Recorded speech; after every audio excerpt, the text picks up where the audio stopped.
Naman sir sa tricycle.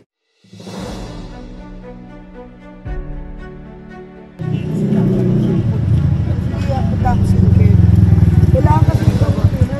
May lisensya po kayo? Nakikita-kita kami. May lisensya kayo? Wala.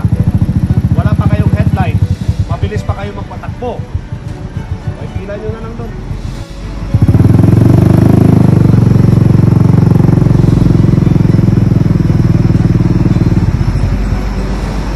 Kaya nga po, pero dapat pag nag-drive tayo sa kalsada, mayroon tayong lisensya at mayroon tayong headlight.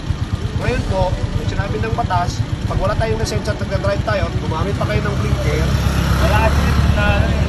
Kaya nga po, sabi nyo, wala.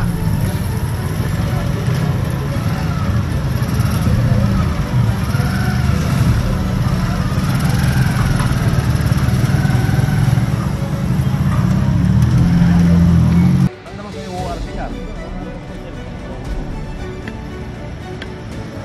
O wala ka rin lisensya, paano yan?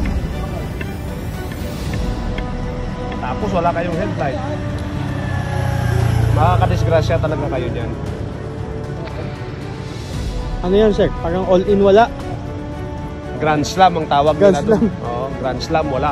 Grand Slam wala. Okay. Ilang taon ka na?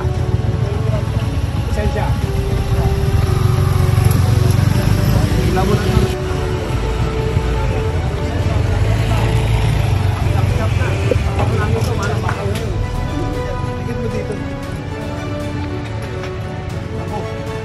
Tapos ang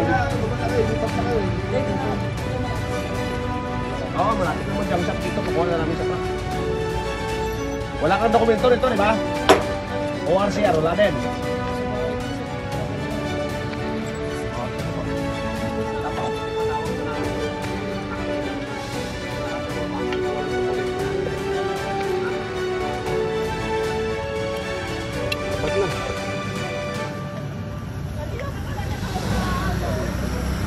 Titingnan naman natin yung situations ng ating mga mamamayan. Like for example, kasi yung mga tricycle driver natin, ito yung mga mahihirap.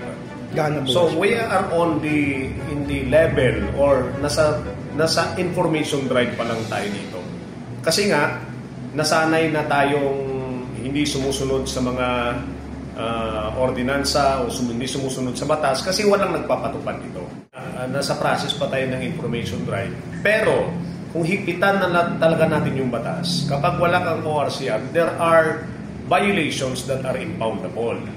Ngayon, patuloy pa rin tayong nakikipag-usap and conduct meeting with the City Council para mapaigting yung mga ordinansa natin against tricycle driver. At the same time, kung paano maalalayan ng ating government itong mga mahihirap na mag-comply sila doon sa requirements ng batas. Ngayon, para maging fair naman tayo sa ating mga mamamayan dito sa Tondo, we are on the level of information drive. Kaya natin dito, parang someday somehow, makasanayan na ng mga tao na sumunod sa batas. Makasanayan at makagawian na sumunod sa batas. Kasi pag nakasanayan nila, parang magiging araw-araw na nila itong sa pamumuhay nila na sumusunod sila sa batas.